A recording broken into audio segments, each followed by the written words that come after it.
Unacademy पर आपको अगर स्टडी करनी है नियमित रूप से, सुचारू रूप से, रेगुलरली और बढ़िया तरीके से तो अनअकैडमी के इस प्लेटफ़ॉर्म में आपको बहुत सारी सुविधाएँ मिलती हैं। सबसे पहली चीज़ बेस्ट प्लेटफ़ॉर्म मिलता है, 300 से ज़्यादा बैचेज़ हर वीक में स्टार्ट होते हैं अनअकैडमी के ऐप पर। तो अभी तक अगर आपने एजुकेटर ऐप नहीं अभी तक अनअकैडमी का ऐप डाउनलोड नहीं किया है तो ज़रूर कर लें। क्या-क्या मिलेगा इसमें? इसमें आपको 4000 से ज़्यादा घंटे के रिकॉर्डेड वीडियो ऑलरेडी पड़े हुए हैं, वो भी आपको मिलते हैं। इसके साथ-साथ में 300 घंटे से भी ज़्यादा क्लासेस होती हैं डेली की डेली सुबह 8 बजे से लेके रात में 12 बजे तक। 70 से ज़्यादा एजुकेटर आपको पढ़ाते हैं जिसमें मैथ है, इंग्लिश है, रीजनिंग है, साइंस है, जितने भी सब्जेक्ट्स होते हैं सभी के एजुकेटर आपको इस प्लेटफ़ॉर्म पर मिलते हैं। इसके साथ-साथ में 2000 से भी ज़्यादा 20,000 से भी ज़्यादा प्रैक्टिस क्वेश्चंस भी ऑलरेडी अपलोडेड है जिन्हें आप मॉक टेस्ट के रूप में दे सकते हैं। 90% से ज़्यादा एसएससी एस्पिरेंट है जो कि इस पर ट्रस्ट करते हैं, भरोसा करते हैं। ये सभी चीज़ें आपको कैसे मिलेगी? अनअकैडमी के पेड सब्सक्रिप्शन को लेके। आने वाला जो बैच है हर वीक में हर समय में इसका बैच स्टार्ट होता रहता है। इसके साथ-साथ में अनअकैडमी का सब्सक्रिप्शन आप फ्री में भी ले सकते हैं। कैसे ले सकते हैं? इसके लिए आपको दिखाना पड़ेगा अपना talent. Her Sunday in every Sunday आपको 12 बजे एक कॉम्बैक्ट होता है, 12 पीएम पर कॉम्बैक्ट होता है, इसमें आपको पार्टिसिपेट करना है और अगर आपकी रैंक आती है 1 से लेके 3 तक तो आपको ये सब्सक्रिप्शन फ्री मिलेगा। 4 से लेके 10 तक तो 75% स्कॉलरशिप मिलेगी। 11 से लेके 50 तक तो 50% स्कॉलरशिप मिलेगी और 51 से लेके 500 तक तो 25% स्कॉलरशिप मिलेगी अगर ये सब्सक्रिप्शन आप अगर आप ये कॉम्बैक्ट जो है फाइल करते हैं, राइट? तो याद रखना है 12 बजे हर संडे को। अच्छा ये कॉम्बैट खेलते हुए आपसे वो एक कोड मांगेगा तो कोड क्या यूज करना है? योगेंद्र। इस कोड से अगर आप अवेल करते हैं, इस कोड को अप्लाई करते हैं तो आपको आगे बेनिफिट्स भी मिलेंगे। क्या बेनिफिट्स मिलेंगे? जब आप सब्सक्रिप्शन लेने जाएंगे तो वहां पे मिलेगी आपको 10% की छूट। जो आपका 24 मंथ का सब्सक्रिप्शन है वो 325 रुपए पर महीने से स्टार्ट होता है। टोटल कॉस्ट इसकी 7,800 रुपए है। लेकिन आप मेरा कोड यूज करते हैं योगेंद्र तो इससे मिल जाएगा आपको इंस्टेंट 10% का डिस्काउंट और ये फीस 780 रुपए लेस हो जाएगी। 7,080 7,020 रुपए बचेगी। तो ये भी एक बड़ा आपके लिए अपॉर्चुनिटी है, एक अच्छी चीज है। तो कोड क्या अप्लाई करना है? योगेंद्र, राइट? सो सब्सक्रिप्शन लेते समय ये कोड जरूर अप्लाई करना है। चलिए आगे देखते हैं। हेलो एवरीवन, सभी लोगों को नमस्कार, सभी लोगों को गुड इवनिंग। बहुत सारे बच्चे मुझसे पूछते हैं कि सर अनअकैडमी का जो प्लस कोर्स होता है उसमें किस तरीके से पढ़ाया जाता है। तो हर महीने में एक दो टॉपिक जरूर अपलोड करता हूँ अनअकैडमी के इस चैनल पर, लेट्स क्रैक एसएससी पर, जिसमें मैं आपको बताता हूँ कि किस तरीके से अनअकैडमी पर मैं पढ़ाता हूँ, कोर्स पर मैं पढ़ाता हूँ, राइट? तो इस चीज़ का ध्यान रखिएगा दोस्तों। दूसरी चीज़ ये भी है कि अनअकैडमी में जब आप प्लस कोर्स में जाते हैं तो आपको बहुत सारी सुविधाएं मिलती हैं। पहली चीज़ ये मिलती है कि आपको कंप्लीट कोर्स करवाया जाता है from basic to the maximum level. Basic से मैक्सिमम लेवल का मतलब ये है कि एकदम छोटी चीज़ से लेकर वो लास्ट चीज़ तक आपको चीज़ें बताता है। थ्योरी क्लासेस होती हैं उसमें। हर 3 के क्लास क्लास के बाद में एक क्विज होती है। डाउट सेशन अलग से होते हैं और आप अगर अनअकैडमी का सब्सक्रिप्शन लेते हैं तो कितने भी एजुकेटर से पढ़ सकते हैं। जैसे मैथ्स में मेरे फेवरेट हमेशा से रहे हैं अविनाश सर बहुत मेरे फेवरेट रहे हैं, रेमो सर बहुत ज़्यादा फेवरेट रहे हैं और रेमो सर भी अब अनअकैडमी के कोर्स प्लेटफॉर्म पर आ गए हैं। वो भी अनअकैडमी पे पढ़ा रहे हैं। तो मैं जो कहना चाह रहा हूँ वो एक छोटी-छोटी बात ये है, छोटी सी आसान भाषा में जो मैं समझाना चाह रहा हूँ दोस्तों वो ये बात है कि जब भी आप अनअकैडमी पर कोर्स परचेज करते हैं, कोर्स खरीदते हैं तो उसमें आपको बहुत सारी सुविधाएँ मिलती हैं। आप कितने भी बैच में पढ़ सकते हैं, आप कितने भी टीचर की क्लासेस कर सकते हैं, कितना भी पुराना बैच जॉइन कर सकते हैं और नए से नए बैच जॉइन कर सकते हैं। ये नेटफ्लिक्स की तरह है। इसी सेगमेंट में आज मैं एक टॉपिक लेके आया हूँ। ये मैंने जो हमारा प्लस कोर्स का जो कैप्सूल कोर्स था उसमें मैंने पढ़ाया था ये वाला टॉपिक, ठीक है? तो अगर आप मेरे प्रोफाइल पर जाओगे तो सबसे प्रोफाइल पर सबसे जो ऊपर वाला टॉपिक है उसमें लिखा हुआ है फिजिक्स कैप्सूल कोर्स। ये मैं पूरा का पूरा कंप्लीट पढ़ा चुका हूँ प्लस पे। तो जो बच्चा पूरा कोर्स पढ़ना चाहता है फिजिक्स का वो पूरा पढ़ सकता है अनअकैडमी के ऐप पर जाके। और जो बच्चा यहाँ पर पढ़ना चाह रहा है मतलब एक जो क्लास है आप इससे अंदाजा लगा सकते हैं कि किस तरीके से मैं पढ़ाऊंगा। तो मेरा जो टॉपिक है वो क्या है? हीट, ऊष्मा। और ये जो टॉपिक है ऊष्मा, इससे कम से कम 2 से 3 क्वेश्चन हर एग्जाम में पूछे ही पूछे जाते हैं। तो बहुत ही महत्वपूर्ण टॉपिक है, बहुत ही इंपॉर्टेंट टॉपिक है, and that is the heat. ठीक है। चलो तो क्लास की शुरुआत करते हैं दोस्तों। तो हीट क्या होती है? अभी मैं क्लास ले रहा हूं तो एसी चल रहा है, तो एसी क्या कर रहा है? एसी इस रूम की गर्मी को अपने अंदर खींच रहा है और ठंडी हवा को बाहर फेंक रहा है। ये प्रोसेस चलता जाता है, राइट। लेकिन अगर मैं सामने वाला दरवाजा खोल दूं तो क्या होगा? तो इस रूम की जो जो गर्मी, जो सर्दी है, जो ठंडी हवा है, वो बाहर निकलने लगेगी, या फिर जो बाहर की गर्मी है वो अंदर आने लगेगी। आप कहोगे सर बात तो एक ही है, रूम गर्म होगा। बात एक ही नहीं है, दोनों में अंतर है। अगर मैं रूम का दरवाजा खोलूंगा तो क्वेश्चन ये है कि जो टेम्परेचर बाहर का है वो अंदर की तरफ आएगा, ये जो टेम्परेचर अंदर का कम है वो बाहर की तरफ जाएगा। मतलब गर्म हवा बाहर से अंदर की तरफ आएगी या फिर ठंडी हवा अंदर से बाहर की तरफ आएगी। और यहीं से चैप्टर की शुरुआत होती है दोस्तों। जो हीट होती है, जो गर्मी होती है, वो हमेशा और हमेशा, मतलब जो एनर्जी है, जो हीट है, वो हमेशा फ्लो करती है। जो भी हीट है दोस्तों, तो अगर हम हीट के बारे में बात करें तो वो हमेशा क्या करती है? हीट हमेशा फ्लो करती है। तो heat is a kind of energy जो हमेशा मोशन में रहती है, हमेशा फ्लो करती रहती है, कभी भी एक जगह पर नहीं रुकती है। तो ये तो बेसिक बात है जो मैं आपको समझाना चाह रहा हूँ। दूसरी चीज ये है दोस्तों कि जब भी हम हीट की बात करते हैं तो हीट फ्लो कैसे करती है, तो ये भी आपसे बन सकता है। तो हीट हमेशा और हमेशा हाई टेम्परेचर से, ध्यान देना जो मैं लिख रहा हूं बहुत ही इंपॉर्टेंट है, हाई टेम्परेचर से लो टेम्परेचर की तरफ फ्लो करती है। मतलब हीट चलती है, ये तो बात समझ में आती है, कहां से कहां की तरफ चलती है, हाई टेम्परेचर से लो टेम्परेचर की तरफ चलती है, ये बात भी समझ में आती है। लेकिन बात ये समझ में नहीं आती क्या हीट मूव कैसे करती है, किस माध्यम से मूव करती है, और क्या सभी माध्यम में एक ही तरीके से मूव करती है? ये चीज भी जो है पूछने की बात है, ये चीज भी एक जानने की बात है। तो दोस्तों अगर हम बात इसकी करें तो आपको कुछ बेसिक बेसिक चीजें आपको पता होनी चाहिए जो मैं एक एक करके आपको बताऊंगा। पहले मैं आपको एक क्वेश्चन दिखाता हूं, इस क्वेश्चन के जवाब में ही इसका अर्थ छिपा हुआ है, ये बात छिपी हुई है। क्वेश्चन क्या है जरा देखेंगे सभी लोग। क्वेश्चन क्या है जरा देखेंगे सभी लोग। क्वेश्चन है कि सूर्य की जो ऊष्मा है वो पृथ्वी तक कैसे पहुंचती है? चलन के द्वारा, आपतन के द्वारा, विकिरण के द्वारा, या फिर मॉड्यूलेशन के द्वारा? एक मिनट रुकना दोस्तों।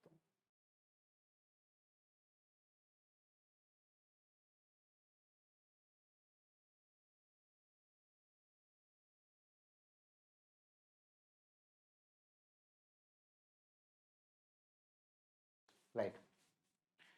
तो किसके द्वारा पहुंचती है? तो याद रखेंगे सभी लोग कि सूर्य की ऊष्मा पृथ्वी तक कैसे पहुंचती है। तो इसका आंसर जो होगा वो हमारा होगा रेडिएशन के द्वारा। अब ये रेडिएशन के द्वारा कैसे होगा, ये चीज मैं अभी आपको धीरे धीरे करके एक एक चीज आपको समझा दूंगा। देखो दोस्तों, ट्रांसमिशन ऑफ हीट हमारा जो टॉपिक है वो आप हेडिंग डाल लीजिए कॉपी पे, ट्रांसमिशन ऑफ हीट जो मैं आपको बताने वाला हूँ। तो ट्रांसमिशन ऑफ हीट का मतलब क्या होता है कि ऊष्मा किस तरीके से फ्लो करती है, किस तरीके से चलती है। तो अगर हम इसके ट्रांसमिशन की बात करें तो अब मैंने अभी आपको क्या बताया था कि हीट हमेशा हाई टेम्परेचर से लो टेम्परेचर तरफ चलती है। तो यहाँ पे टेम्परेचर ज्यादा है, आग जल रही है, हीट कहाँ की तरफ चलेगी? जहाँ पे टेम्परेचर कम है। तो हीट इधर भी जाएगी। हीट इस जो है एक मेटल की लकड़ी, एक मेटल की डंडी है, इसमें भी जाएगी और यहाँ भी जाएगी, तीनों तरफ हीट जाएगी। कैसे जाएगी समझते हैं। सबसे पहले हम बात करेंगे इस डंडी की जो कि मेटल से बनी हुई है। ये जो जो रॉड है जो मेटल से बनी हुई है, इस रॉड में क्या होगा, उसके अंदर के जो पार्टिकल हैं वो इस तरीके से आपस में, भाई सॉलिड क्या होता है, इसके पार्टिकल आपस में कंप्लीटली कॉम्पैक्ट तरीके से आपस में बने होते हैं, आपस में जुड़े होते हैं। तो जब भी ये इसके बारे में बात करते हैं, तो जब भी हीट यहां से चलना स्टार्ट करेगी दोस्तों, एक चीज आपको याद रखनी है कि जब भी हीट इससे इस तरफ की तरफ चलना स्टार्ट करेगी, सबसे पहले ये वाला पार्टिकल गर्म होगा। सही बात है ना? सबसे पहले ये वाला पार्टिकल गर्म होगा। इसके बाद क्या करेगा, ये पार्टिकल अपने बगल वाले पार्टिकल को हीट देगा, तो ये वाला पार्टिकल गर्म होगा। राइट। उसके बाद बगल वाला पार्टिकल गर्म होगा। इसी तरीके से एक पार्टिकल दूसरे पार्टिकल को हीट देता जाएगा और बगल वाला पार्टिकल गर्म होता जाएगा। तो यहां पर पार्टिकल अपनी ही जगह पर है, केवल ऊष्मा आगे जा रही है। तो conduction is a type of mode of transmission of heat. Conduction या फिर हम कंडक्शन की बात करें तो ये उस तरीके का हीट के ट्रांसपोर्टेशन का मोड है जिसमें पार्टिकल तो अपनी ही जगह पर रहता है, बस हीट आगे जाती रहती है। तो जितने भी मेटल हैं, जितने भी सॉलिड हैं जो कंडक्टिंग है, जिनमें ऊष्मा जा सकती है, वो सभी कंडक्टिंग सॉलिड में क्या रहता है, हीट का मोड कंडक्शन रहता है। ये चीज आपको याद रखनी है, ठीक है। क्या रहता है, कंडक्शन रहता है। हिंदी में हम कंडक्शन को कहते हैं संवहन और चालन कहते हैं, ये चीज याद रखना। आगे चलते हैं। दूसरा जो पार्ट है दैट इज द कन्वेक्शन। इसे संवहन कहते हैं, इसे चालन कहते हैं, ठीक है। कन्वेक्शन।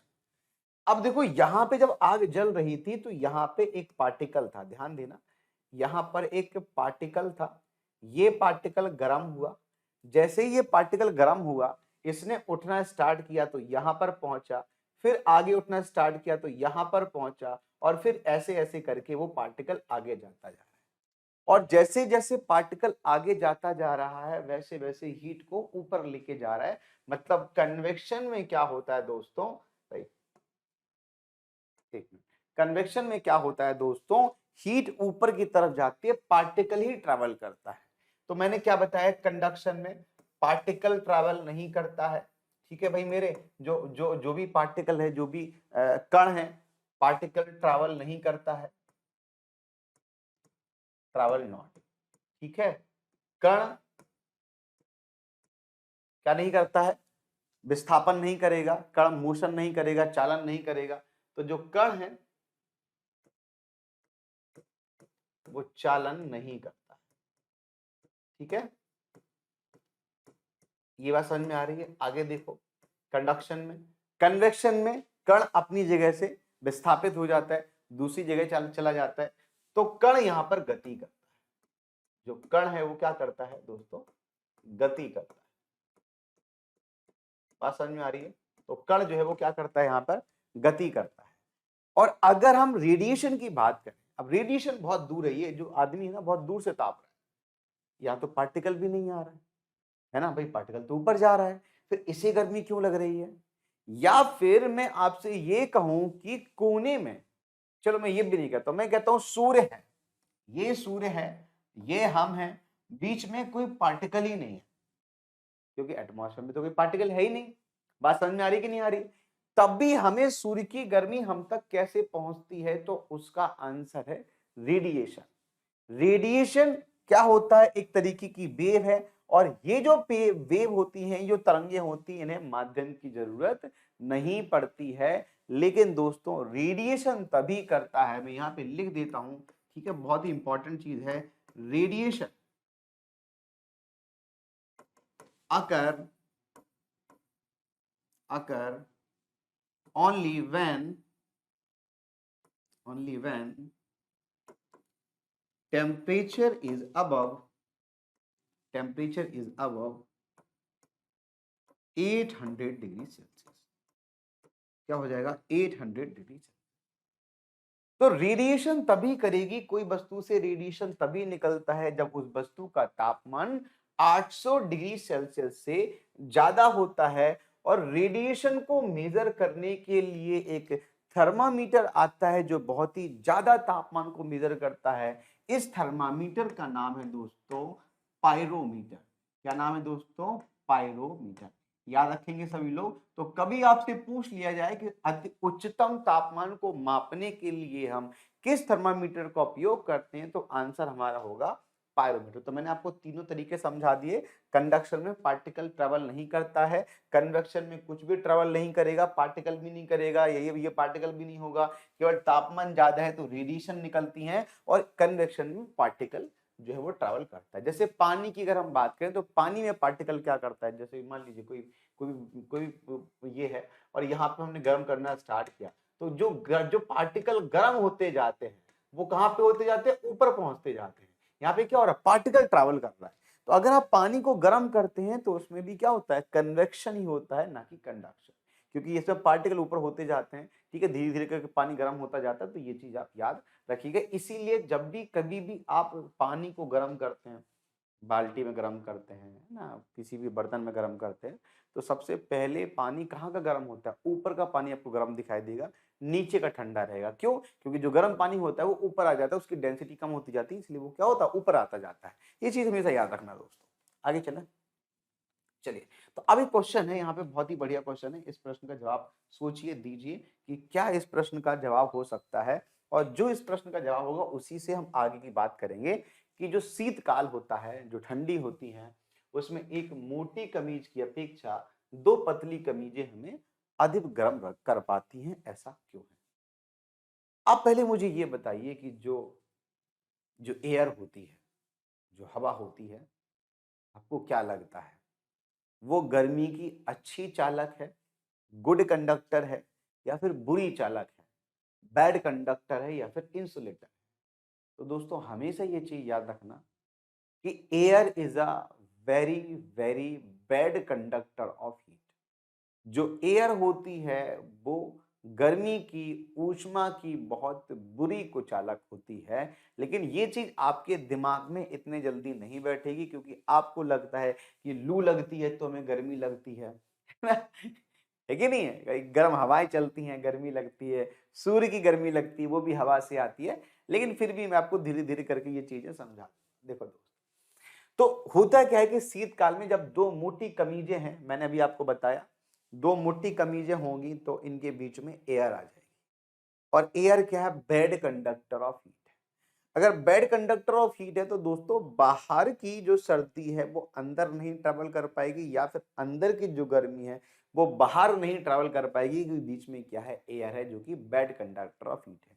इसके दो तीन उदाहरण मैं आपको और देता हूं। आपने इस तरीके का एक स्ट्रक्चर जरूर देखा होगा। ये कहाँ पाया जाता है दोस्तों? आपने सुना होगा कि ये जो स्ट्रक्चर है इसे हम इग्लू कहते हैं। क्या कहते हैं इसे? इसे इग्लू कहा जाता है। और ये जो इग्लू है ये पूरा बर्फ का बना होता है। ठीक है, ये जो इग्लू है ये पूरा का पूरा बर्फ का बना होता है, ये चीज याद रखना। अच्छा, इग्लू अगर बर्फ का बना है तो इसके अंदर वाला इंसान कैसे रहेगा? उसे तो ठंड लग जाएगी, मर जाएगा। लेकिन ऐसा नहीं होता। अंदर इसके, इस इग्लू के अंदर काफी गर्मी होती है, बावजूद इसके कि ये बना हुआ है बर्फ। ऐसा क्यों है? क्योंकि दोस्तों जो स्नो होती है, जो बर्फ होती है, जो प्राकृतिक बर्फ होती है, उसके बीच में बहुत सारी एयर होती है। और एयर क्या है? That is a bad conductor of heat.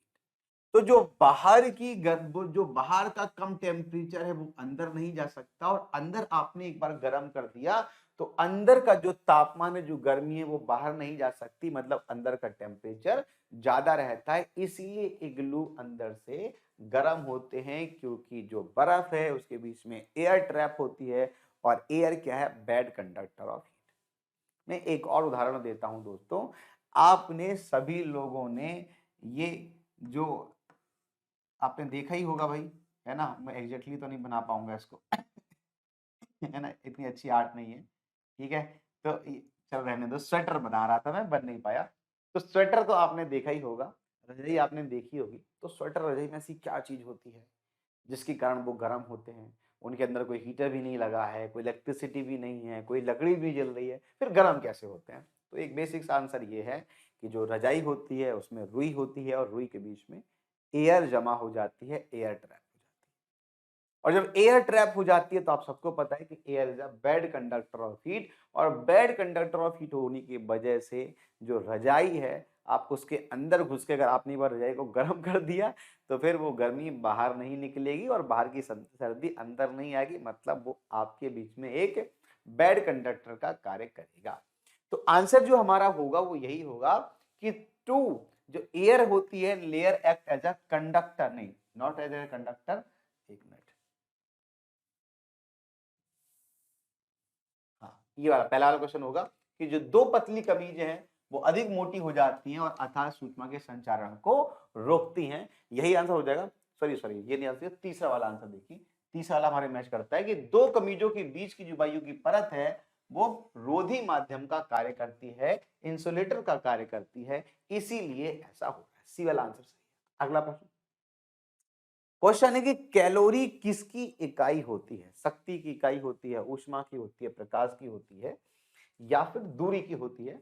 तो वो कह रहा है कि जो जो शक्ति है वो किस प्रकार की, जो कैलोरी है वो किस प्रकार की इकाई है। तो दोस्तों आप सबको पता है कि शक्ति की जो इकाई होती है वो तो हो गया पावर। पावर मतलब वॉट होगी। क्लियर है भाई, इसमें तो कोई समस्या नहीं, ये तो वॉट हो गया। ऊष्मा की जो होती है वो हमारी क्या, ठीक है। प्रकाश की कोई यूनिट होती नहीं है, दूरी की यूनिट, तो राइट आंसर मार के बन जाएगा। कैलोरी बहुत ही आसान क्वेश्चन था, इसमें ज्यादा नहीं लगाना है। अब हम बात करते हैं यूनिट की, कौन कौन सी यूनिट ऊष्मा की होती है, क्या कैलोरी अकेली होती है। तो दोस्तों ऊष्मा की मुख्यतः 3 यूनिट होती है। सबसे पहली यूनिट होती है जूल, राइट, अब सबको पता है। जूल ऊर्जा की भी यूनिट होती है, जूल हीट की भी यूनिट होती है, सभी की यूनिट होती है। दूसरी जो यूनिट होती है वो होती है कैलोरी, जो कि मुख्यतः यूनिट है। This is a main unit, this is a main unit of heat, ठीक है, याद रखना। और तीसरी जो यूनिट होती है वो है ब्रिटिश थर्मल यूनिट। अब ये ब्रिटिश थर्मल यूनिट क्या होती है दोस्तों, तो मैं आसान भाषा में आपको समझाने बताने की कोशिश करता हूँ कि British thermal unit is nothing. जो ब्रिटिश कंपनीज होती हैं, जो ब्रिटेन ब्रिटेन देश है या फिर जो पश्चिमी देश है, उनमें हीट की बड़ी यूनिट यूज करते हैं, ज्यादा यूनिट यूज करते हैं, जिसमें थर्मल पावर प्लांट आ जाता है, न्यूक्लियर पावर प्लांट आ जाता है, ऐसे बहुत सारी जहाँ पर ज्यादा एनर्जी की जरूरत पड़ती है, ज्यादा ऊर्जा की जरूरत पड़ती है, वहाँ पर बड़ी यूनिट का उपयोग करते हैं। सबसे बड़ी यही है। तो अगर इसे आप देखो कितनी बड़ी है, तो एक ब्रिटिश थर्मल यूनिट में 252 कैलोरी होते हैं, इतनी बड़ी यूनिट है। एक कैलोरी में कितने जूल होते हैं, तो भैया एक कैलोरी में 4.16 इंटू 10 4.186 जूल होते हैं। एक और यूनिट होती है दोस्तों, अगर हम ऊर्जा की बात करें, एनर्जी की बात करें, तो एनर्जी और ऊर्जा की एक यूनिट और होती है। क्या नाम है इस यूनिट का, इसका नाम है अर्ग। क्या कहते हैं इसको, अर्ग। तो भाई क्या आंसर बनेगा, ERG, अर्ग। याद रखना है सभी लोग, ठीक है। 10⁷ जूल होते हैं एक अर्ग में, ठीक है।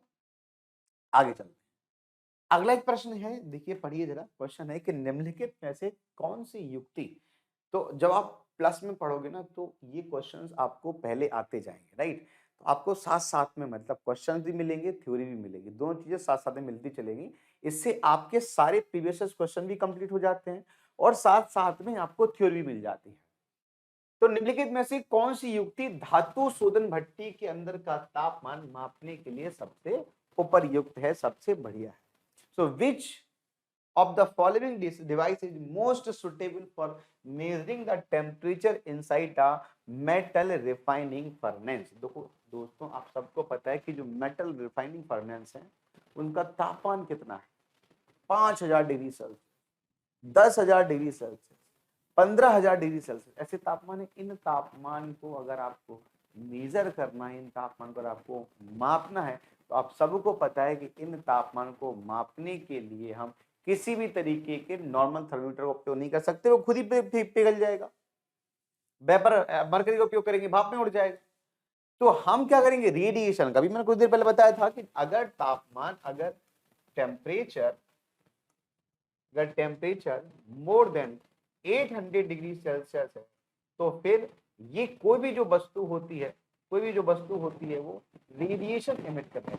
अगर किसी वस्तु का तापमान 800 डिग्री सेल्सियस से ज्यादा हो जाता है तो वो क्या एमिट करने लगती है, रेडिएशन एमिट करने लगती है। और पायरोमीटर किस चीज को डिटेक्ट करता है, रेडिएशन को डिटेक्ट करता है। तो आंसर जो हमारा हो जाएगा वो हो जाएगा, क्लियर। लेकिन अगर आपसे ये पूछ लिया जाए कि अगर जैसे मान लीजिए आप कहीं जम्मू कश्मीर चले जाते हैं या फिर लद्दाख चले जाते हैं, लेह चले जाते हैं, तापमान -20, -30, -50 ऐसी जगह पे हम किसका उपयोग करेंगे, तो टेम्परेचर का नहीं, तो पायरोमीटर का नहीं देख सकते। जो नॉर्मल थर्मामीटर होता है जिसमें मरकरी भरी होती है, तो मरकरी के साथ समस्या ये होती है कि मरकरी का Hg से रिप्रेजेंट करते हैं मरकरी का जो फ्रीजिंग पॉइंट है दोस्तों, जो फ्रीजिंग पॉइंट है वो होता है -39 degree. This is the freezing point of mercury, ये मरकरी का फ्रीजिंग पॉइंट। अगर ये मरकरी का फ्रीजिंग पॉइंट है -39 डिग्री सेल्सियस, इसका मतलब ये है कि अगर तापमान -200 है तो ये मेजर ही नहीं कर पाएगा, -250 है तो मेजर ही नहीं कर पाएगा। ऐसे केसेस में हम क्या करते हैं, यार मैं यहाँ पे कहीं पर भी लिख देता हूँ, यहाँ पे लिख देता हूँ, बहुत ही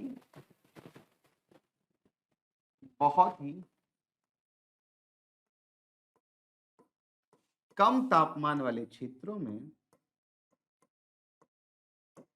कम तापमान वाले क्षेत्रों में, बहुत ही कम तापमान वाले क्षेत्रों में,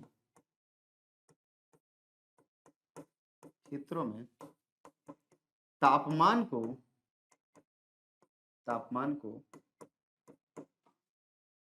मरकरी की जगह,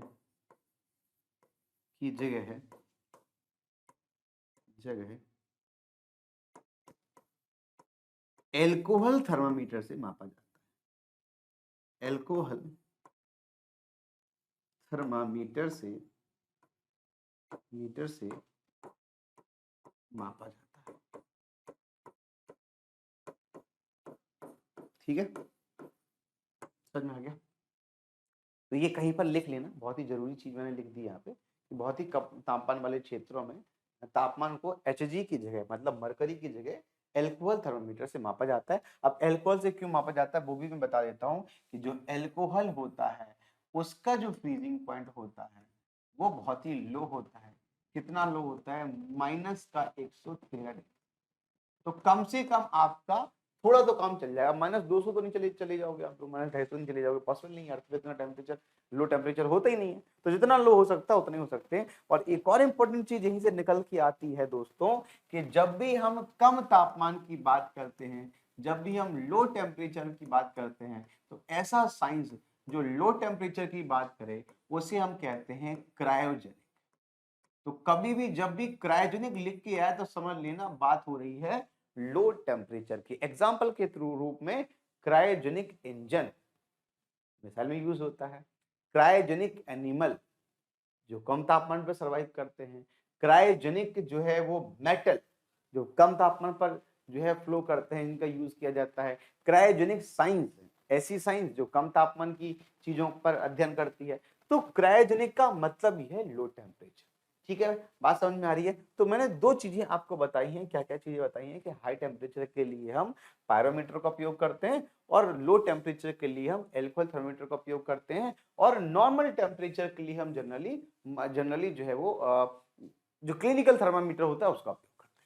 ठीक है, तो इन थर्मामीटर के बारे में हम कभी फिर से दोबारा से बात करेंगे, डिस्कस करेंगे। अभी हम इतना ही डिस्कस करते हैं। ठीक है, लिक्विड थर्मामीटर में हाइड्रोजन लिक्विड थर्मामीटर में दो बता चुका हूं, मरकरी आ जाता है, एल्कोहल आ जाता है। गैस थर्मामीटर में हाइड्रोजन आता है, नाइट्रोजन आता है। प्लेटिनम रेजिस्टेंस में प्लेटिनम का उपयोग करते हैं। राइट, ये चीजें हम बाद में डिस्कस कर लेंगे। अगला प्रश्न। तो अभी मैंने जस्ट आपको बताया कि क्रायोजेनिक का मतलब क्या है। दोस्तों क्वेश्चन उसी तरीके से आ गया है कि what is cryogenic science is related to. तो क्रायोजेनिक विज्ञान किस चीज से संबंधित है, वही चीज घूम फिर के हमारे सामने आ गई है। तो क्रायोजेनिक जो साइंस होती है वो किससे रिलेटेड है? लो टेम्परेचर से रिलेटेड है। B will be the right answer. Low temperature से रिलेटेड है, B will be the right answer. आगे चलते हैं अगला प्रश्न की तरफ। तो मेजरमेंट ऑफ टेम्परेचर। अब देखो, अभी मैंने आपको क्या बताया कि भाई टेम्परेचर है, अलग अलग तापमान है उनका, अलग अलग थर्मामीटर का उपयोग करते हैं, मेजर करते हैं। लेकिन जनरली अगर हम देखें तो अपने आसपास तीन तरीके से हम 3 यूनिट में टेम्परेचर को मापते हैं। मैं फिर से बोल रहा हूं, 3 यूनिट में हम टेम्परेचर को मापते हैं। कौन कौन सी यूनिट आपको पता है? तो सबसे पहले हम बात करते हैं दोस्तों डिग्री सेल्सियस।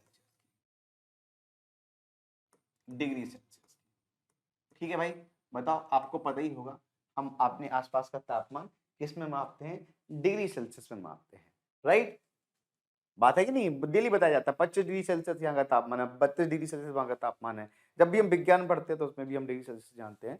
तो दोस्तों डिग्री सेल्सियस की अगर हम बात करें तो डिग्री सेल्सियस की खोज, इस रिएक्टर की खोज एक शख्स के द्वारा की गई थी जिसका नाम था एंड्रस सेल्सियस।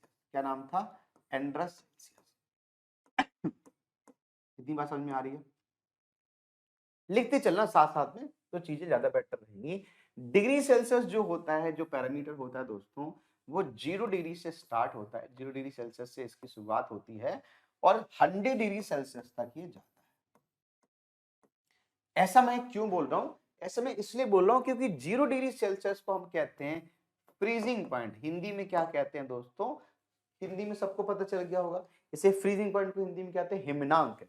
हिमनांक का मतलब ऐसा तापमान जिस तापमान पर बर्फ जम जाती है उसे हिमनांक कहा जाता है, और ऐसा तापमान जिस तापमान पर वो बॉयल होने लगता है, उसे हम क्या कहते हैं, उसे कहते हैं बॉइलिंग पॉइंट। तो इसे हमने बीपी कह दिया, और हिंदी में कहते हैं क्वथनांक। हिंदी में क्या कहते हैं, क्वथनांक। एक मिनट, क्वथनांक, ठीक है, बात समझ में आ रही। अच्छा, अगर 1 से लेके 100 तक की गिनती है तो बीच में कितने कितने वर्टिकल्स होंगे, कितने बिंदु होंगे, तो हम कहेंगे 1 से लेके 100 तक है तो 100 ही बिंदु रहेंगे 1 से लेके 100 तक। इतनी बात समझ में आ गई। तो ये है डिग्री सेल्सियस के बारे में। दूसरा देखते हैं, दूसरा है फ़ारेनहाइट के बारे में। तो इसे आप यहां पे ले लीजिए, मैं यहां पे लिख देता हूं फ़ारेनहाइट। फ़ारेनहाइट, अगर मैं फ़ारेनहाइट की बात करूं तो इसकी खोज की थी गैब्रियल फ़ारेनहाइट। गैब्रियल, ठीक है, याद रखेंगे सभी लोग, साइंटिस्ट का नाम क्या है, गैब्रियल फ़ारेनहाइट। और जो गैब्रियल फ़ारेनहाइट है, इन्होंने साथ साथ में क्लिनिकल थर्मोमीटर की खोज की है। मतलब अगर पूछा जाए कि क्लिनिकल थर्मोमीटर किसने खोजा है, तो गैब्रियल फ़ारेनहाइट का नाम लगा देना है। तो इसका अगर हम रिएक्टर देखें कहां से कहां तक जाता है, तो ये स्टार्ट होता है, देखो ये 0 डिग्री सेल्सियस है, तो यहाँ पे फ़ारेनहाइट में कितना है, 32 डिग्री सेल्सियस। दिख रहा है आपको, फ़ारेनहाइट में कितना है, 32 डिग्री सेल्सियस। तो जब यहाँ पे 0 होगा तो यहाँ पे 32 होगा, राइट। तो यहाँ पे हमने 32 कर दिया, और यहाँ पे हमने कर दिया ऊपर देखो 212 डिग्री सेल्सियस। तो ये क्या हो गया, हमारा बॉइलिंग पॉइंट हो गया। दोबारा मैं लिखूंगा नहीं, बॉइलिंग पॉइंट को हम क्या कहते हैं, यहाँ पे हिमनांक कहते हैं। और ये हमारा क्या हो गया, ये सॉरी उल्टा लिख दिया मैंने, ये हमारा हो गया फ्रीजिंग पॉइंट, और ये हमारा हो गया बॉइलिंग, ये हमारा हो गया बॉइलिंग। अब अगर मैं कहूं कि इनके बीच में कितने स्केल खींचे गए होंगे, इनके बीच में कितने बिंदु खींचे होंगे, तो आप क्या करोगे, 212 में से 32 घटा दोगे। तो 212 में से अगर मैं 32 घटा दूंगा तो इनके बीच में कितने स्केल बने होंगे, सबको पता चल गया कि 180 स्केल बने होंगे। ये बात भी आपके समझ में आ गई होगी, 180 स्केल बने हैं। अब हम बात करते हैं तीसरे का, डिग्री सेल्सियस हो गया, फ़ारेनहाइट हो गया, तीसरा बहुत महत्वपूर्ण है, राइट। तीसरा बहुत महत्वपूर्ण है जिसका नाम है केल्विन। तो मैं कहां पे लिख दूं इसको, चलो मैं लिख देता हूं अगला देखते हैं, ये खाली है पेज या भरा हुआ है, भरा हुआ पेज, तो मैं नीचे लिख देता हूं। तो नीचे यहां पे लिख देता हूं, यहां पे देख लीजिएगा आप लोग, ठीक है। तो तीसरा जो है वो है केल्विन। और केल्विन की खोज किसने की थी दोस्तों, सबको पता चल गया कि केल्विन की खोज की थी एक व्यक्ति ने जिसका नाम था लॉर्ड केल्विन। कैलकुलेटर की खोज किसने की थी, एक व्यक्ति ने जिसका नाम था लॉर्ड केल्विन। क्या नाम था, लॉर्ड केल्विन। और इसमें अगर हम बात करें तो 0 डिग्री सेल्सियस पर होता है freezing point, sorry 273 degree Celsius 273, इस पर होता है फ्रीजिंग पॉइंट, और 373 पर होता है। तो 273 से 373 के बीच में कितने स्केल होंगे, तो आप कहोगे सर 100 स्केल। ये हमारा कौन सा हो गया, फ्रीजिंग पॉइंट, और ये हमारा क्या हो गया, बॉइलिंग पॉइंट। अब देखो क्वेश्चन, यहां से मैं इतनी सारी रामायण आपको क्यों बताई है, इसके बहुत सारे रीजन है। कभी कभी ये पूछ लेता है कि पानी का हिमनांक फ़ारेनहाइट में कितना होता है, तो 32 होता है। क्वथनांक कितना होता है, तो 212 होता है। लेकिन हमें जब फॉर्मूला बनाना होता है, आपसे ये कहा जाए कि एक रूम का तापमान 40 डिग्री सेल्सियस है, तो बताइए फ़ारेनहाइट में कितना होगा और केल्विन में कितना होगा। तो उसके लिए हमें एक फॉर्मूले की जरूरत पड़ती है, उसी फॉर्मूले पे हमारी सारी चीजें चल जाती है। इसे मैं मिटा रहा हूं, आपने लिख लिया होगा आई थिंक। तो अगर मैं इसे मिटा देता हूं, देखे जा, ठीक।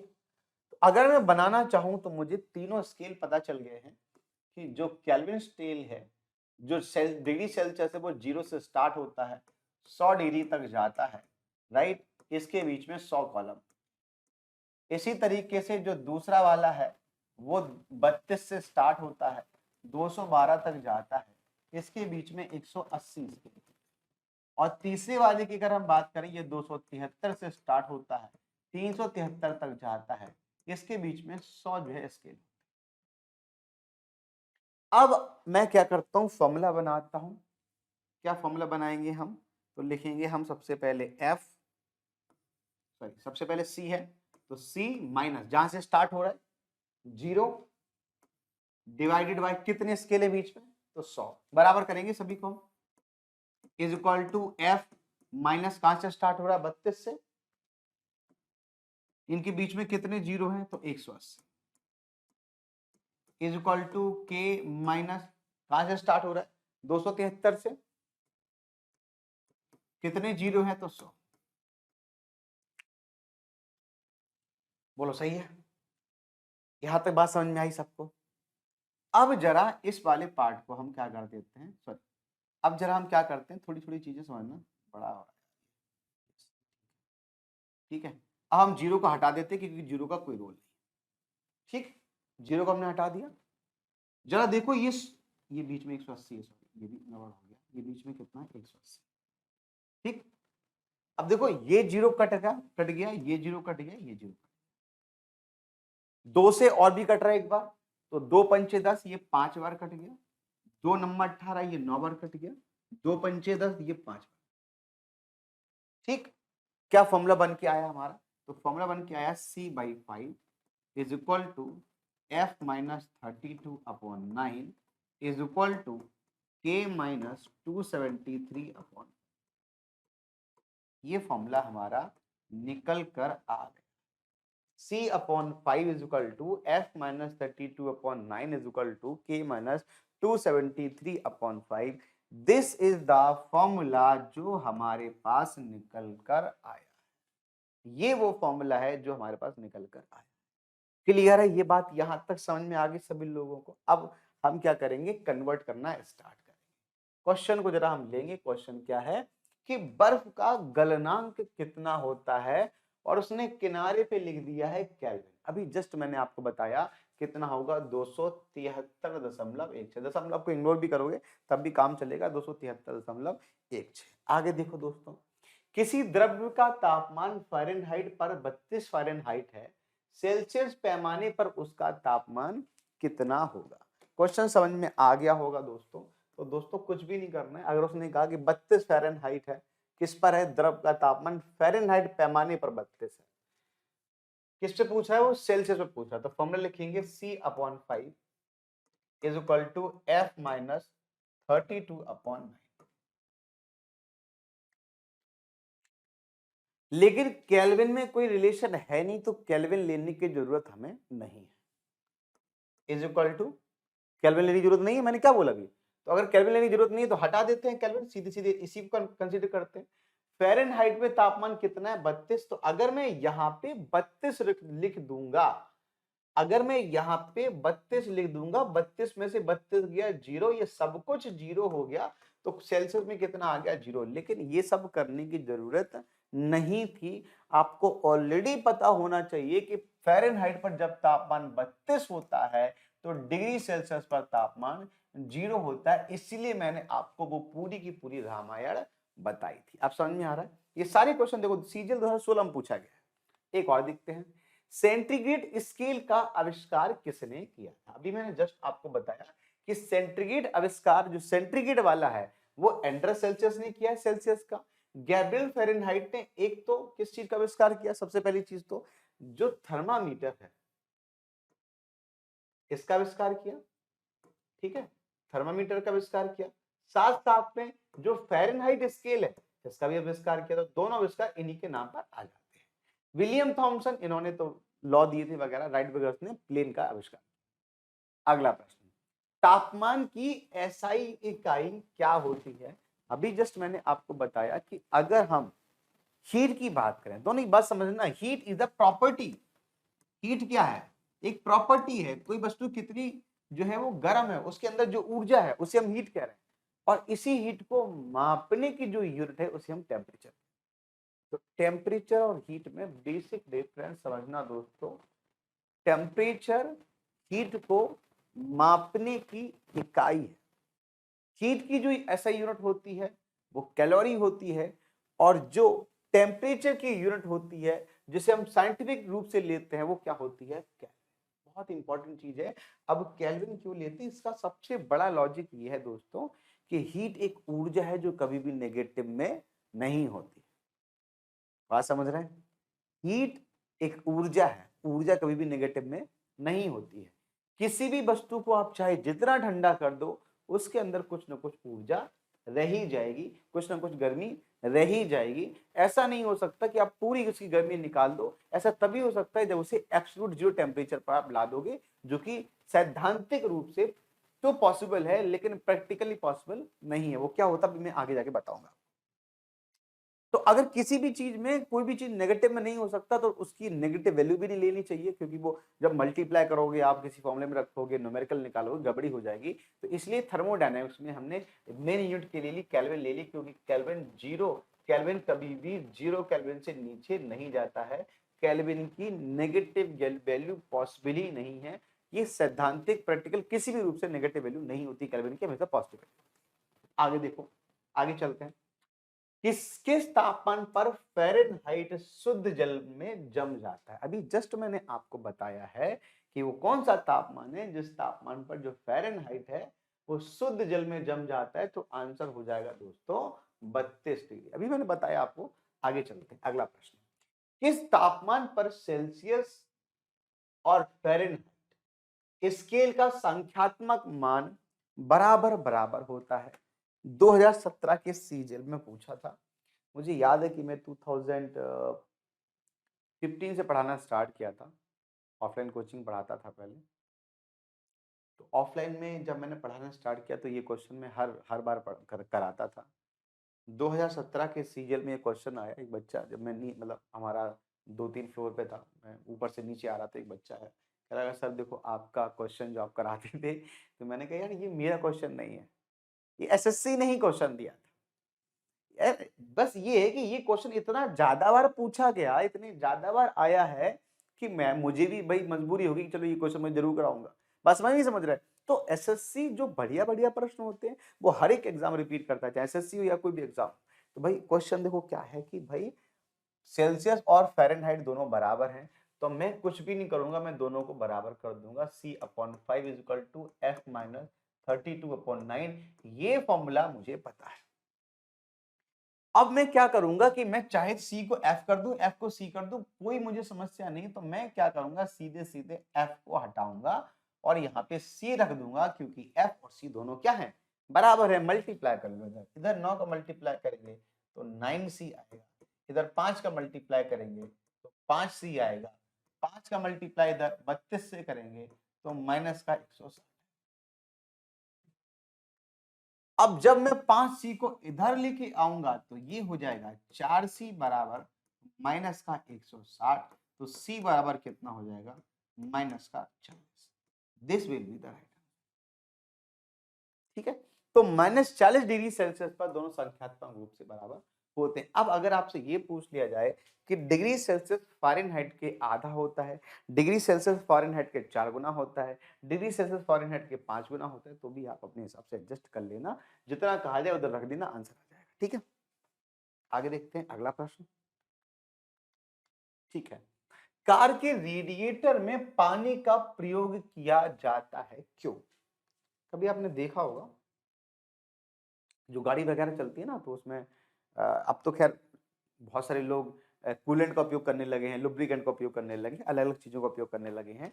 लेकिन जो बड़े वाहन होते हैं जैसे कि ट्रक वगैरह है, जैसे कि आपने देखा होगा ट्रैक्टर वगैरह है, तो इन सभी चीज़ों में आज भी हम पानी ही डालते हैं।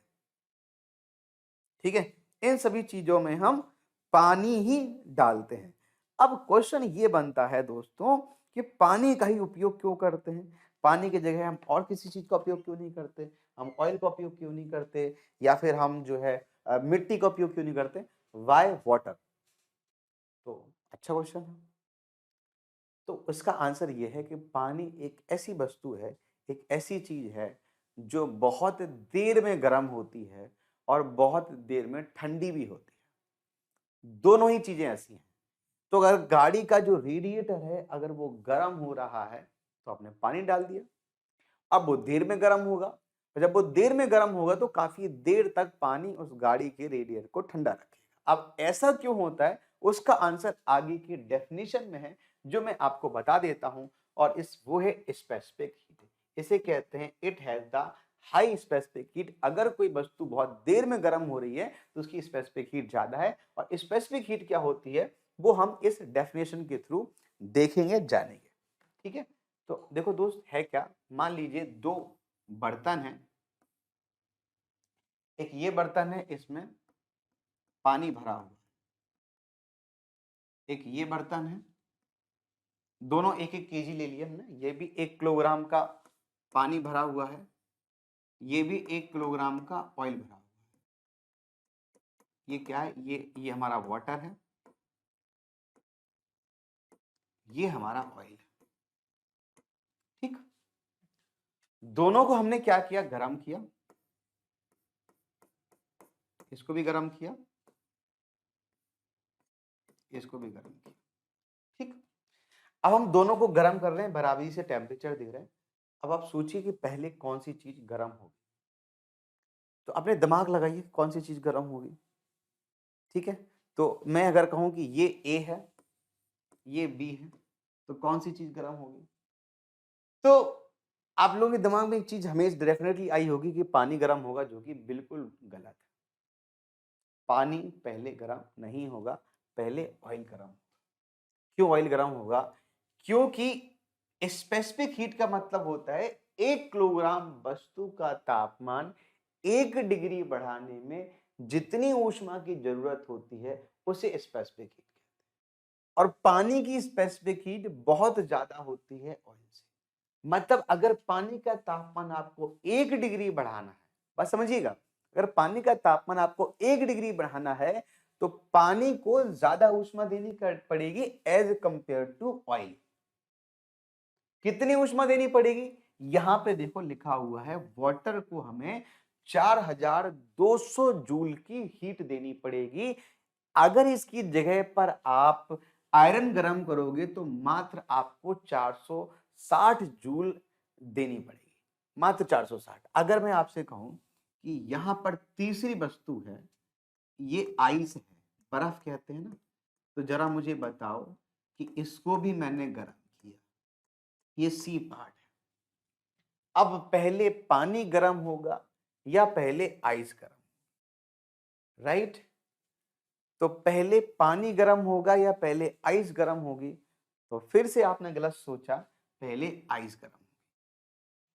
अब आपके दिमाग में ये आया, सर आप तो बेवकूफी वाली बात कर रहे हो, आइस पहले पिघलेगी, पानी में परिवर्तित होगी और फिर गर्म होगी, राइट?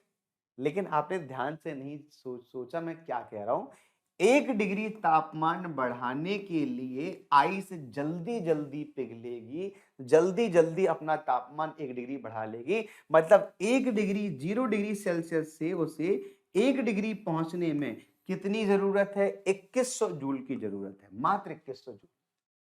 और पानी का तापमान 1 डिग्री सेल्सियस से 2 डिग्री पहुंचाने में आपको कितनी जरूरत पड़ेगी, 4200 जूल की जरूरत पड़ेगी, जस्ट डबल की जरूरत पड़ेगी। तो मतलब पहले कौन गर्म होगा, पहले आइस गर्म हो जाएगी, पानी बाद में गर्म होगा। मतलब पानी एक ऐसा पदार्थ है जो सबसे देर में गर्म होता है, इसीलिए कार के रेडिएटर में हम किसका उपयोग करते हैं, पानी का उपयोग करते हैं। और यही कारण भी होता है, जब कोई इंसान गुस्से में होता है तो कहते हैं पानी पी लो यार, थोड़ा मतलब मूड सही हो जाएगा तुम्हारा, है कि नहीं? है ना? ऐसा तो नहीं कहते उसको, तो तुम दूध पी लो, तुम जो है वो ऑयल पी लो, या तुम कुछ भी कार्ब का रेडिएटर पी लो, कुछ भी पी लो।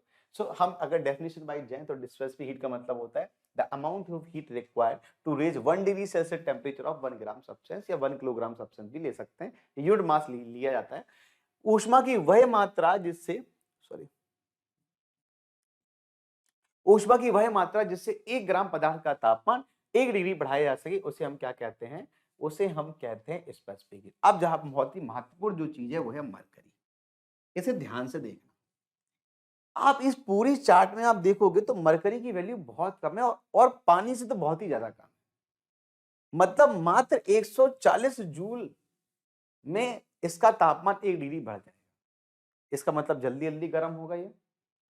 और अगर जल्दी जल्दी गर्म होगा तो जहां तक मुझे आइडिया है कि मरकरी लिक्विड फॉर्म में होता है, और लिक्विड फॉर्म में होता तो एक्सपेंड भी करेगा, इसीलिए मरकरी का उपयोग हम थर्मामीटर में करते हैं। तो ये भी चीज भी एक इंपॉर्टेंट है कि मरकरी का उपयोग थर्मामीटर में ही, मतलब मरकरी का ही उपयोग क्यों किया जाता है, क्योंकि मरकरी जल्दी जल्दी गर्म होती है, जल्दी जल्दी रीडिंग देगी।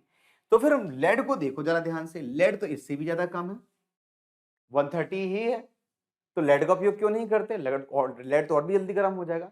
तो उसका लॉजिक ये है कि जो लेड होता है ये सॉलिड फॉर्म में होता है और मरकरी लिक्विड फॉर्म में होती है। और आप सबको पता है कि अगर रीडिंग हमें चाहिए तो वो लिक्विड होगा तो एक्सपेंड जल्दी करेगा, फैलेगा जल्दी, और फैलेगा जल्दी तो चढ़ेगा जल्दी। आप लेड को डाल दोगे, लेड गर्म तो हो जाएगा, बहुत ज्यादा टेम्परेचर ले लेगा, लेकिन एक्सपेंड ही नहीं करेगा, और जब वो फैलेगा नहीं तो आपको रीडिंग नहीं मिलेगी। And this is the reason कि हम मरकरी का उपयोग करते हैं थर्मामीटर में, लेड का उपयोग नहीं करते, ये जानते हुए कि लेड का जो स्पेसिफिक हीट है वो कम। ठीक है, आगे चलो। क्वेश्चन है, उबलते हुए जल की तुलना में भाप से जलना अधिक कष्टदायी होता है। कभी जल के देखना भाप से इंसान जलता है तो नानी याद आ जाएगी आपको, अगर भाप से जलोगे, स्टीम से जलोगे। और गर्म पानी से जलोगे तो कोई दिक्कत नहीं, मतलब ज्यादा नहीं जलोगे, लेकिन अगर गर्म भाप आपके चेहरे पर चली गई तो दिक्कत हो जाएगी। एक और इंपॉर्टेंट चीज है कि जब आप कभी स्पा वगैरह में जाते हो तो वो स्टीम से आपका चेहरा साफ करते हैं।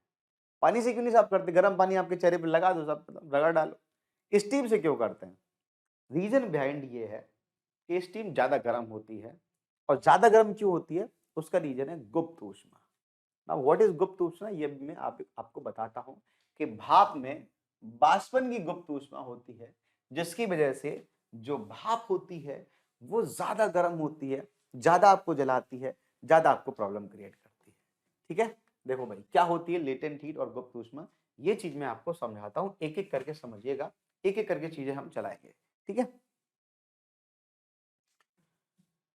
देखो दोस्त सबसे पहले समझना, राइट, मैं यहाँ की जगह एक स्लाइड ले लेता हूँ जो ज्यादा मुझे सही लगेगा। ठीक है, मैं इस स्लाइड में समझाने की कोशिश करता हूँ। मान लीजिए सबसे पहले हम आइस की बात कर लेते हैं। आइस किस फॉर्म में है आप सबको पता है, ये सॉलिड फॉर्म में होता है आइस, और इसे हमें गर्म करना है, किस फॉर्म में लेके जाना है? वाटर के फॉर्म में लेके जाना है। ठीक है, और वाटर किस फॉर्म में? Liquid form. अब आप मुझे एक चीज बताइए कि अगर आइस को हमें वाटर के फॉर्म में कन्वर्ट करना है तो आइस को क्या करना पड़ेगा? गर्म करना पड़ेगा या ठंडा करना पड़ेगा? सिंपल सी चीज है, आइस को गर्म करेंगे, आइस को हीट देंगे। तो जब हम आइस को गर्म करेंगे तो आइस क्या करेगा? हीट को एब्सॉर्ब करेगा या फिर हीट को रिलीज करेगा? अगर इस बर्फ को पानी में बदलना है तो कहीं ना कहीं से अपना तापमान इसे बढ़ाना पड़ेगा, और हीट को क्या करना पड़ेगा? एब्सॉर्ब करना पड़ेगा। तो जब आइस वाटर में कन्वर्ट होती है तो आसपास से जो हीट है, आसपास की जो हीट है वो एब्सॉर्ब होती है, अवशोषित होती है। किसमें अवशोषित होती है? आइस में अवशोषित होती है, जिसकी वजह से आइस पानी में बदलती है।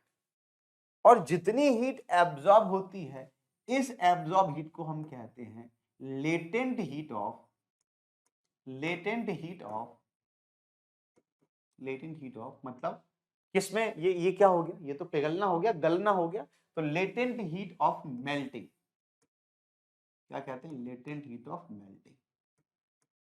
ठीक है, और ये जो लेटेंट हीट ऑफ मेल्टिंग है हिंदी में कहते हैं गलन की गुप्त ऊष्मा। हिंदी में क्या कहते हैं?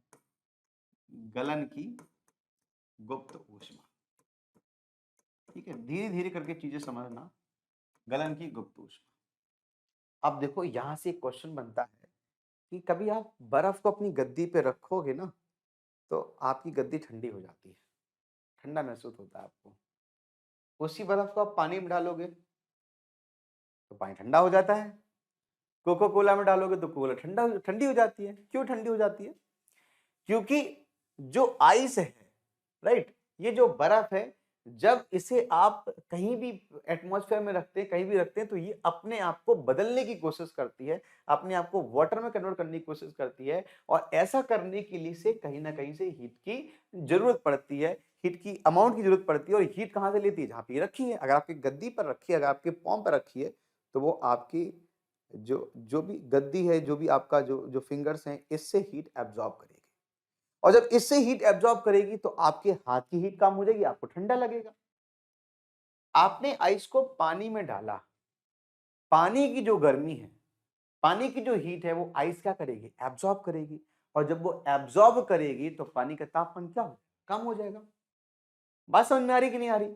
तो इसीलिए इसे हम क्या कहते हैं, लेटेंट हीट ऑफ मेल्टिंग, या फिर लेटेंट हीट ऑफ मेल्टिंग इसे कहते हैं, और गलने की गुप्त ऊष्मा कहते हैं। ठीक है, अब देखो अगला प्रश्न, ये समझ में आ गया। तो इसके एग्जाम्पल क्या हो गए, इसके जो एग्जाम्पल है मुख्य रूप से क्या हो गए, एक तो एग्जाम्पल ये है कि जो बर्फ पिघलती है उससे पानी ठंडा हो जाता है, और दूसरा एग्जाम्पल क्या है कि जब भी आप किसी भी गद्दी पर रखते हैं, है ना, तो हथेली पर अगर बर्फ रखते हैं तो वो भी आपको ठंडा महसूस देती है। तो ये चीज आपको याद रखनी है। ठीक है, अच्छा कितना अमाउंट होता है इसका, तो 80 कैलोरी आप मान लीजिए। हीट कितनी होती है, ये कभी पूछ लिया जाए कितनी हीट होती है, तो 80 कैलोरी आप मान के चलिए, इतनी हीट की जरूरत होती है 1 किलोग्राम में के उसके लिए। दूसरा है, अगर यही वाटर, अब देखो आइस से वाटर हो गया, ठीक है, आइस से वाटर हो गया। अब हम वाटर से चलेंगे किसकी तरफ, वेपर की तरफ, वेपर की तरफ। फिर से वही चीज मैं पूछूंगा आपसे, अगर पानी को वेपर में बदलना है तो पानी का तापमान बढ़ाना पड़ेगा, घटाना पड़ेगा, आप कहोगे सर बढ़ाना पड़ेगा। और अगर पानी को अपना तापमान बढ़ाना है तो हीट को क्या करना पड़ेगा, एब्जॉर्ब करना पड़ेगा, रिलीज करना पड़ेगा, आप कहोगे सर एब्जॉर्ब करना पड़ेगा। हीट को फिर से इसने क्या किया, एब्जॉर्ब किया। ठीक है, इस बार कितना एब्जॉर्ब किया अभी मैं आगे आपको बताऊंगा, 540 के अराउंड होता है। अब पानी को अगर भाप में बदलना है तो हीट एब्जॉर्ब करना पड़ेगा। हीट एब्जॉर्ब कहां से करेगा, आसपास से करेगा। एक एग्जांपल मैं आपको लाइव एग्जांपल देता हूं, आपने घड़ा देखा है, ये घड़ा है, ठीक से तो नहीं बना लेकिन समझ लेना। इस घड़े के अंदर दोस्तों पानी भरा, कभी आपने सोचा है कि घड़े के अंदर ऐसी क्या चीज होती है जिसके कारण घड़ा का पानी ठंडा होता है, गर्मियों में जितनी हवा चलेगी उतना पानी ठंडा। तो द मेन जो रीजन है वो है ये जो हीट एब्जॉर्ब है, इसे कहते हैं लेटेंट हीट ऑफ, अब ये पानी क्या कर रहा है, एवापोरेट कर रहा है, तो इसे कहते हैं latent heat of evaporation, latent heat of evaporation. ठीक है, हिंदी में कहते हैं बाष्पन की गुप्त ऊष्मा, क्या कहेंगे, बाष्पन की गुप्त ऊष्मा। ठीक है, क्या कहेंगे, बाष्पन की गुप्त ऊष्मा। अब इस घड़े के अंदर का जो पानी है, अगर वो इवोपरेट होगा, ध्यान देना, इस घड़े के अंदर का जो पानी है अगर वो इवोपरेट होगा तो कहां से निकलेगा, दीवारों से निकलेगा। आपको पता है ना कि घड़े की दीवारों में छोटे छोटे होल्स होते हैं, छोटे छोटे छेद होते हैं, जिनके थ्रू पानी इवोपरेट होता है। और आप सबको पता है कि पानी जब भी वेपर में बदलेगा अपने साथ में हीट को एब्जॉर्ब करके ले जाएगा।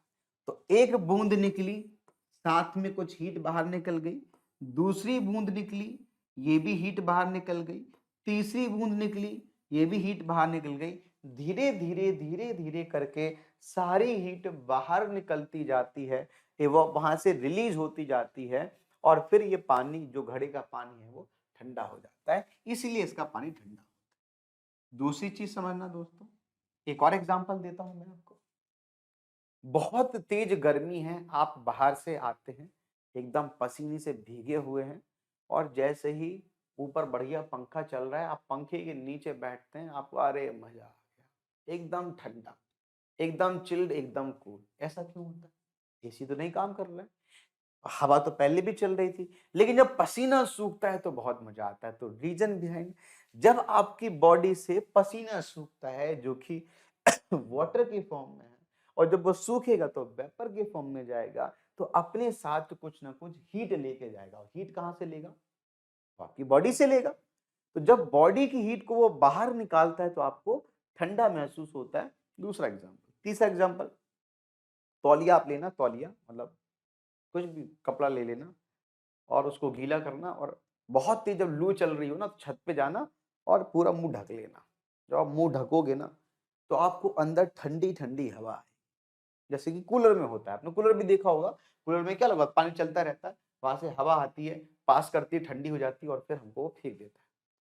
कूलर वाला ही कॉन्सेप्ट आप मान के चलिए। तो कूलर ठंडा हवा क्यों फेंक रहा है, वो भी, या फिर जो जो पान जो जो भी आपने कपड़ा डाल रखा है मुंह पे, वो ठंडी हवा क्यों फेंक रहा है, सेम कॉन्सेप्ट। वाटर वेपर में कन्वर्ट होता है और इससे आसपास की जो गर्मी है उसे एब्जॉर्ब कर लेता है। तीसरा देखो, तीसरा है कि जब वेपर वाटर में कन्वर्ट, आप सबको पता है कि अगर भाप को पानी में परिवर्तित करना है तो इसे कंडेंसेशन कहते हैं। अच्छा, मुझे एक चीज और बता दो दोस्तों कि अगर भाप को पानी में बदलना है तो तापमान बढ़ाना पड़ेगा या तापमान घटाना पड़ेगा। तो आपको अच्छे से पता है कि मैं किस बारे में बात कर रहा हूं, कहां पर बात लेके जा रहा हूं। तो अगर भाप वेपर को पानी में बदलना है तो तापमान को, हीट को रिलीज करना पड़ेगा, तापमान को घटाना पड़ेगा, है ना। गर्म भाप को घटाना पड़ेगा, तापमान घटाएंगे तो हीट रिलीज होगी। अब देखो यहीं से बात यहां से स्टार्ट होती है। जो हीट रिलीज है इसे कहते हैं लेटेंट हीट ऑफ कंडेंसेशन। वैसे इसे नाम तो नहीं है कोई, लेकिन फिर भी याद कर लो, ये क्या हो जाएगा, लेटेंट हीट ऑफ कंडेंसेशन। ठीक है, ऐसे कर लो यार। हिंदी में कहते हैं संघनन की गुप्त ऊष्मा। अच्छा भाई, गर्म भाप वाली बात कर रहे थे, एग्जांपल हम ले लेते हैं। तो गर्म भाप में मैंने अभी आपको क्या बताया, गर्म भाप 100 डिग्री पर होती है, ये चीज हमेशा याद रखना। 100 डिग्री के लेके चलते हैं, ये भी 100 डिग्री पर होगा, तो ये भी 100 डिग्री पर। ठीक है।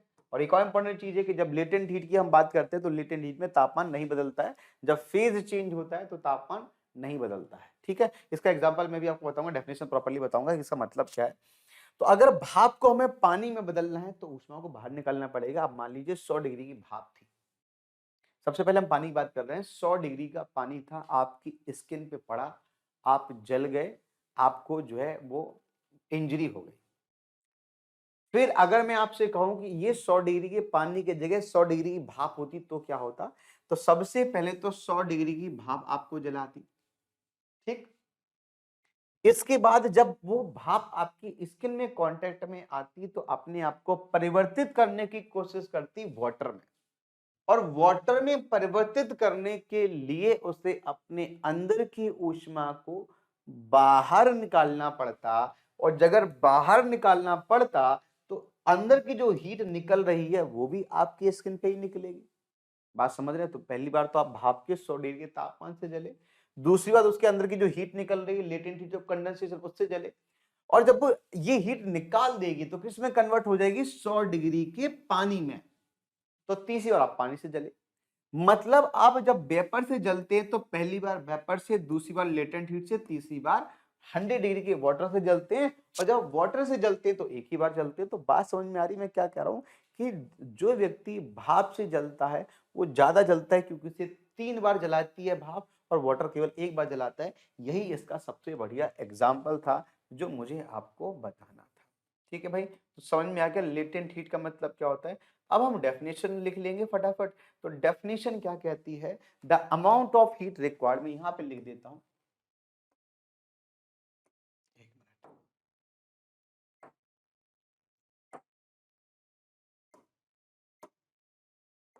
ठीक है, तो लेटेंट हीट की डेफिनेशन में यहां पे लिख रहा हूं, the amount of heat required, amount of heat required, heat required to change the, to change the state of a substance, state of a substance at a constant temperature, at constant temperature। बात समझ में आ गई। बात आसान भाषा में यह है कि ऊष्मा की वह मात्रा जिससे किसी भी पदार्थ का एक निश्चित तापमान पर अवस्था परिवर्तन किया जा सके। तो जो बच्चे हिंदी वाले वो लिख लें, जो मैंने बोला है, ऊष्मा की वह मात्रा जिससे किसी भी वस्तु का तापमान एक निश्चित अवस्था पर परिवर्तन किया जा सके उसे हम कहते हैं लेटेंट हीट और गुप्त ऊष्मा। तो गुप्त ऊष्मा के 3 टाइप हैं, तीनों टाइप मैंने बता दिए। इसमें जो अमाउंट है वो 540 होता है, एक बार 100 होता है और एक बार जो है वो 80 कैलोरी होता है। ये चीज़ आपको याद रखनी थी, बाकी सभी चीज़ें नॉर्मल ही है। ठीक है भाई, मेरे इतनी बात समझ में आ गई आपको। अब हम बात करते हैं थर्मल एक्सपेंशन की। किसी भी वस्तु को गर्म करने पर वो एक्सपेंड करती है, उसका प्रसार होता है, एक्सपेंड करती है हमेशा। सबसे पहला है लीनियर थर्मल एक्सपेंशन, इसे हम अल्फा से रिप्रेजेंट। दूसरा है एरियल थर्मल रिफ्लेक्शन, इसे हम बीटा से रिप्रेजेंट करते हैं। और तीसरा है वॉल्यूमेट्रिक थर्मल एक्सपेंशन, इसे हम गामा से रिप्रेजेंट। और अल्फा, बीटा और गामा तीनों के बीच में जो रिलेशन है वो होता है 1:2:3। अब ये होता क्या है? Areal change. Linear thermal expansion का मतलब है वायर में परिवर्तन होता है। वायर को गर्म करोगे वो फैलेगी, उसका जो लेंथ वो बदलेगी, राइट। एरियल एक्सपेंशन का मतलब क्या होता है? उसका एरिया बदलेगा। जैसे मान लीजिए ये वस्तु है, अगर मैंने कहा कि इस तरीके से कोई शीट थी, इसे हमने गर्म किया, तो गर्म करने पर इसके अंदर की जो रेडियस है इसमें क्या परिवर्तन आएगा?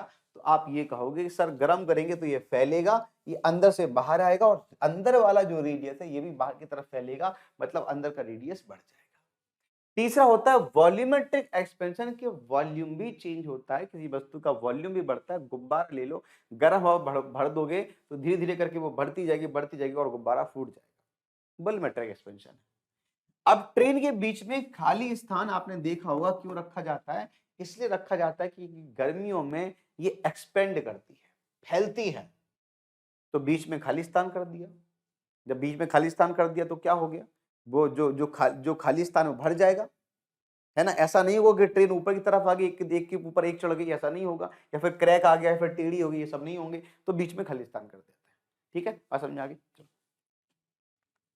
क्वेश्चन है, गर्मी के मौसम में पंखे की हवा से हमें अच्छा महसूस होता है। मैंने अभी आपको डिटेल में एक्सप्लेन किया कि ऐसा क्यों होता है।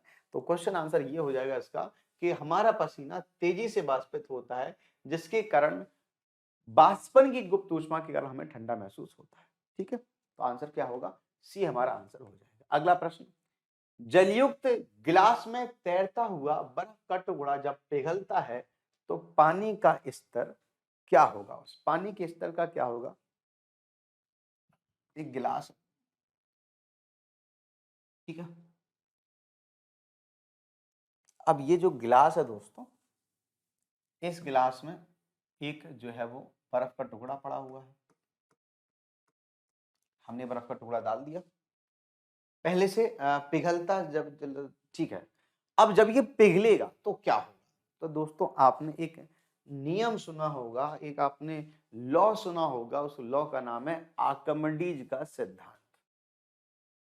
और आर्किमिडीज का सिद्धांत कहता है कि जब भी किसी वस्तु, ठोस वस्तु को हम पानी में डालते हैं तो वो अपने भार के बराबर पानी को पहले ही क्या कर देता है? विस्थापित कर देता है। तो जब इस ठोस वस्तु को, जो कि बर्फ है, उसको हमने पानी में डाला होगा तो उसने पहले ही वॉल्यूम को ऊपर कर दिया है। अब इसके पिघलने से कोई फर्क नहीं पड़ेगा, आंसर होगा वही रहेगा, C will be the right answer.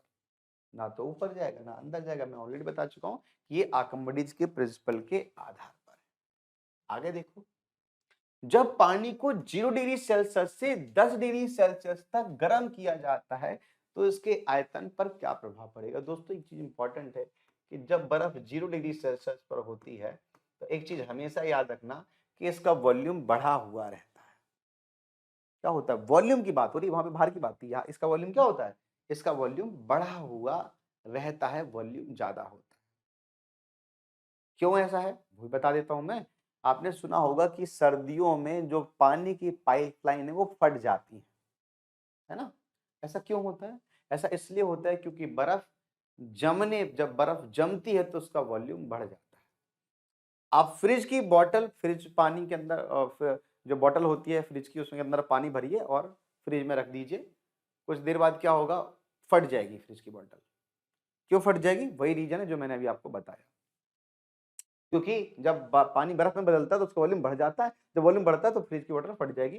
तो 0 डिग्री पर उसका वॉल्यूम बढ़ा हुआ है। जब ये पिघलता है तो इसका अब ये वॉल्यूम क्यों बढ़ा हुआ है, क्योंकि अंदर एयर ट्रैप हो जाती है, एयर पार्टिकल दूर दूर हो जाते हैं, और जब हम गर्म करते हैं तो पानी बदलने लगता है। तो जब वो पानी बदलता है तो जो एयर के पार्टिकल वो निकलना स्टार्ट हो जाते हैं और इसका वॉल्यूम कम होता जाता है। कहाँ तक कम होता जाता है? 4 डिग्री सेल्सियस तक कम होता जाता है।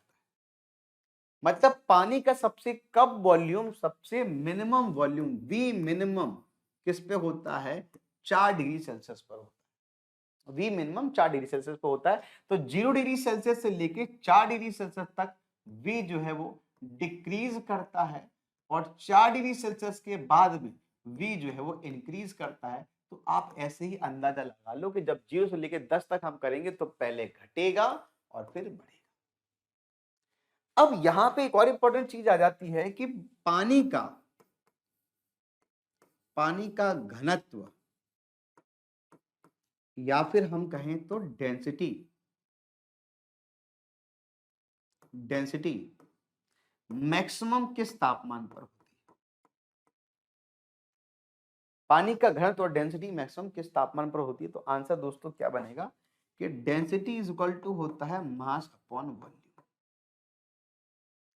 और आप सब भाई लोगों को पता है कि मास कभी भी नहीं बदलता है, बदलती है तो वॉल्यूम बदलता है। भाई पानी का तो वॉल्यूम ही बदल रहा है, यहां पे देखो वॉल्यूम बदल रहा है।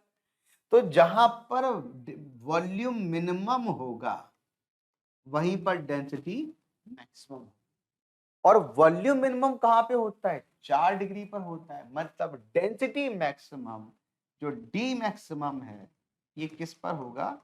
4 डिग्री सेल्सियस पर होगा। ये चीज और आप याद कर लीजिए। इसका एक एग्जांपल बहुत ही बढ़िया सा एग्जांपल है जो मैं आपको बताता हूं। एग्जांपल ये है कि आपने देखा हो ना, कैसे बताऊं मैं,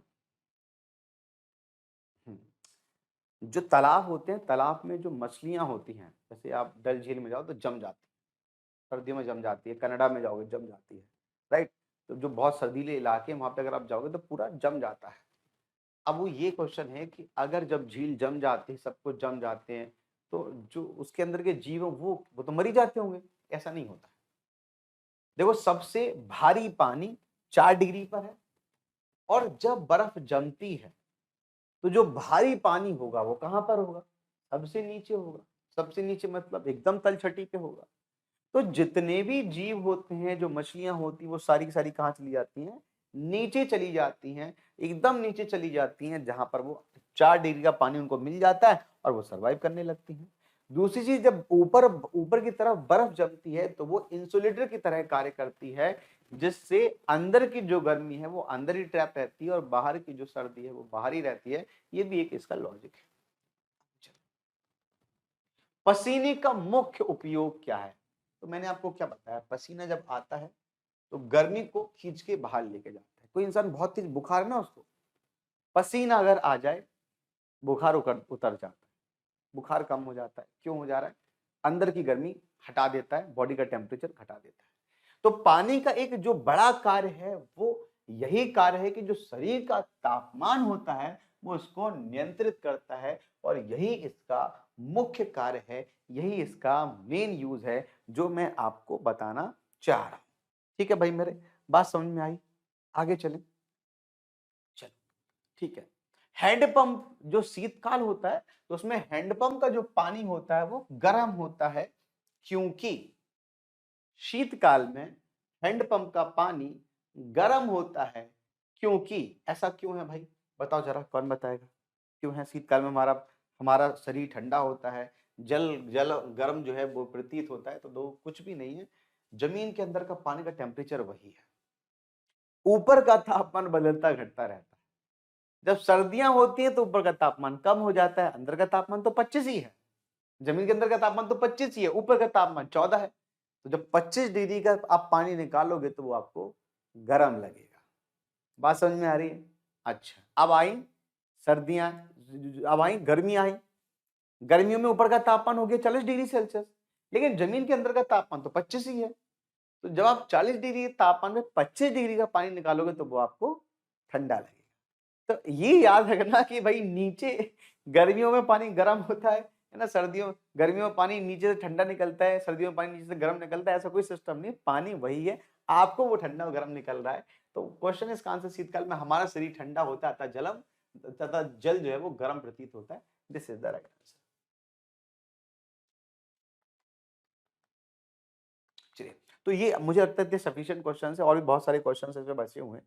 अगर आप कभी भी अगर आप प्लस का सब्सक्रिप्शन लें, तो इसमें मैंने बहुत सारे क्वेश्चंस यहाँ पे करवाए हुए हैं। आप इनको ज़रूर करिएगा, इसे ज़रूर देखिएगा, ठीक है? तो ये इस तरीके से हम प्लस कोर्सेज़ में पढ़ाते हैं। एक टॉपिक बाई टॉपिक चीज़ें चलती हैं, साथ में क्वेश्चंस भी कराए जाते हैं। तो जो भी बच्चे प्लस का सब्सक्रिप्शन लेके बैठे हैं, वो मेरा फिजिक्स का जो कैप्सूल कोर्स है, उसे ज़रूर देखें, ठीक है? अब हम दूसरा चैप्टर लेते हैं, दूसरे चैप्टर की तरफ चलते हैं। तो इस तरीके से कंटिन्यूएशन में हम 2-3 आपको चैप्टर करवाते चलेंगे, चैप्टर देखते चलेंगे। तो इस क्लास को आप ज़रूर देखें, ठीक है भाई? तो आज के